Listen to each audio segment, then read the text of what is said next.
alltaf haft áhuga á hönnun einhvern veginn. Ég fór fyrst í iðnskólann í Hafnarfirði.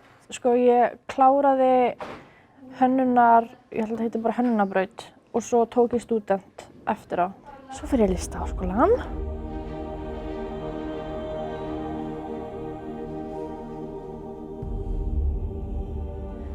Í þessu verkefni þá erum við með gestakennara og tilgangurinn er að búa til skúlptúr sem virkar með líkamanum og líkamshreyfingu. Og í byrjun þá fékk ég bara strax hugmyndina af því að þá var svo mikið í fréttunum að Amazon skógurinn var að brenna. Leið og það var bara að tala um þetta verkefni þá bara fékk ég hugmyndina að nota þennan bruna sem grunn.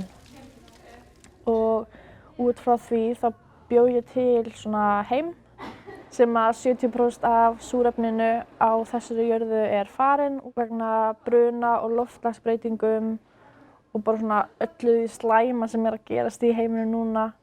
Svona eiginlega bara endalokin, hvernig mun það enda.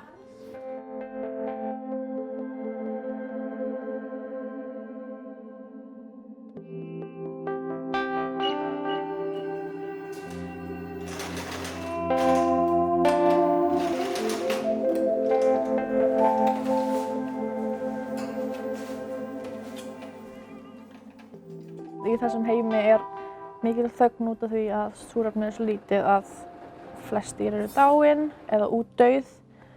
Þegar ég var að þróa minn hlut eða búning þá vildi ég alltaf hafa þetta svona hljóð element í því.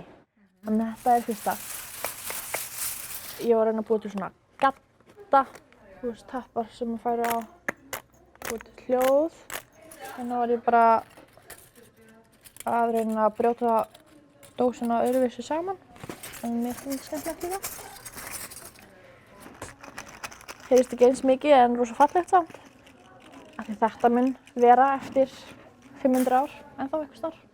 Önnur útgáfa af þessari hér af því okkur leist einhvern veginn ekki á að þurfa að hafa 2 lög af einhverju. Þannig ég bara datt öðruvísi á í staðan fyrir að hefta það og þá sauma ég það. Þá er komið hljóð. Svo núna síðast þá var ég að nota tappa. Auðvitað. En já,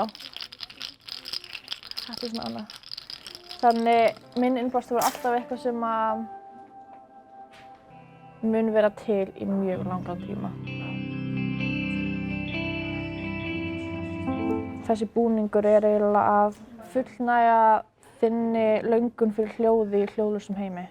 Ég byrjaði á því að brjóta pappír í það form sem mér langaði að myndi verða búningurinn sjálfur. Svo þegar ég er búin að klippa til og gera svona eins fullkomin og hægt er í pappír, þá klippi ég hann út sem snið.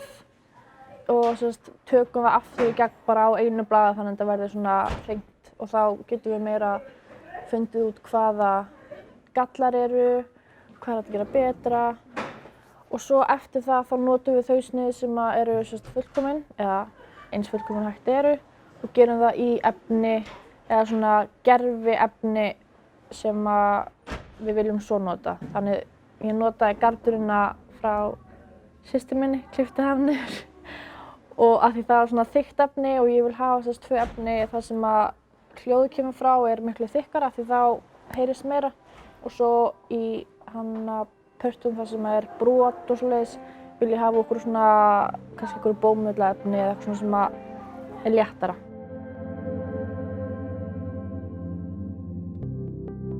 Það var mjög mikið eins og hjá mér þurftum við að finna út af því það opnast eiginlega. Þannig ég þurfti að búa til undir jakka sem færi yfir skilina og hvað þolmörkin af hæðin á hendinu myndi vera. Og alls konar svona lítið sem maður kannski tekur ekki eftir þegar maður horfir á það en þarf að hugsa mjög mikið áður en maður gerir flíkina sjálfa. Og svo gerðum við lokapröfu úr sem varð alvöru flíkin. Jakkinn sem undir bara úr bómull og svo þykkara efnið úr rúllugardínu. Svo bjó ég til þetta munstur á erminni eða vængnum úr áldósum, spreyjar matt svartar til þess að blanda þess betur við.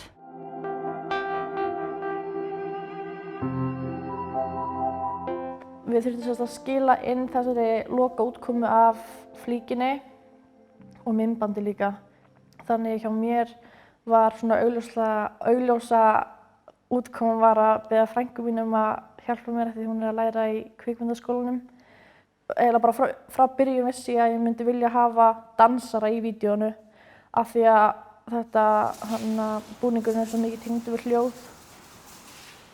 Þetta var mjög svona ógnvekjandi af því ég hef aldrei verið á upptöku stað, aldrei verið bak við tjöldin við neitt af þessu, minnst ekki myndatöku eða neitt. Þannig ég var bara alveg að fara inn í þetta með svakalega mikla óvissu hvað myndi gera, sko. En ég fann fyrir mjög miklu öryggi af því að frænka mín vissi hvað hún var að gera og hún kom með aðstoðarmann og svona. Þannig það svona hjálpaði mér aðeins að vera ekki of stressuð. Og líka ég fekk líka vinna hljóð, að bæta við hljóði og fekk svona að vera með í úrvinnslunni af vídeónu. Þannig þá fannst mér líka dálítið svona stolti var aðeins meira því að ég var svona stór partur af því líka.